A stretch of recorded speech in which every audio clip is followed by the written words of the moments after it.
A chartered flight with about 210 Americans aboard arrived in Alaska to refuel on its first U.S. stop since leaving the epicenter of the coronavirus outbreak in China. The fast-moving coronavirus has killed 130 people and infected 6,000 others in China, most of them in the hardest-hit city of Wuhan. 5 cases of the disease have been confirmed in the United States. Before going into more details, if you have not subscribed our channel, then subscribe and hit the bell icon to get notifications about latest news.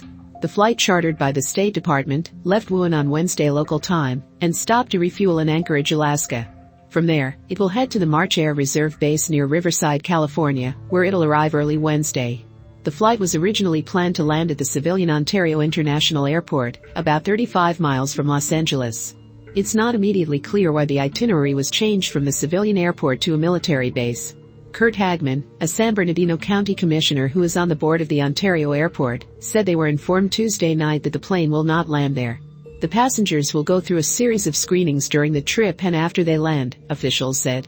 Officials from the Centers for Disease Control and Prevention will screen them in Anchorage to determine whether they are healthy enough to continue on to California. Passengers who have a cough, fever or shortness of breath in Anchorage will be further assessed by medical experts, according to the Alaska Department of Health and Social Services. These individuals will be screened before they take off, monitored during the duration of the flight by medical personnel on board, screened again on landing to refuel in Anchorage, Alaska, monitored on the last leg of the flight by medical personnel on board, evaluated upon arrival at March Air Reserve Base, and then monitored for symptoms post-arrival, the CDC said. Before the plane's arrival itinerary was changed to a military airport, an official had told CNN the passengers may be forced to stay in isolation between 3 days and 2 weeks. At the time, Hagman said authorities were setting up beds, phone chargers and televisions in an isolated dormant hangar at Ontario International Airport. It's unclear whether the same procedure will be followed at the military base, which is in a different county. The passengers include U.S. diplomats and their families.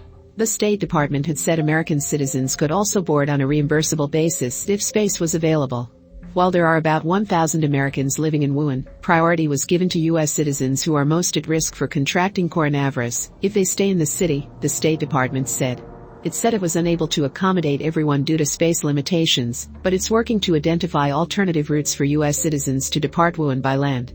The State Department issued a Level 4 advisory for Wuhan, meaning Americans should not travel to the city while the virus has an impact, Vice President Mike Pence said. It also ordered personnel working at the U.S. consulate in Wuhan to depart for the United States. Other countries including South Korea and Japan are also sending charters to evacuate citizens from the epicenter of the outbreak. The European Commission said it was sending 2 aircraft to evacuate European Union citizens out of Wuhan, according to a statement Tuesday.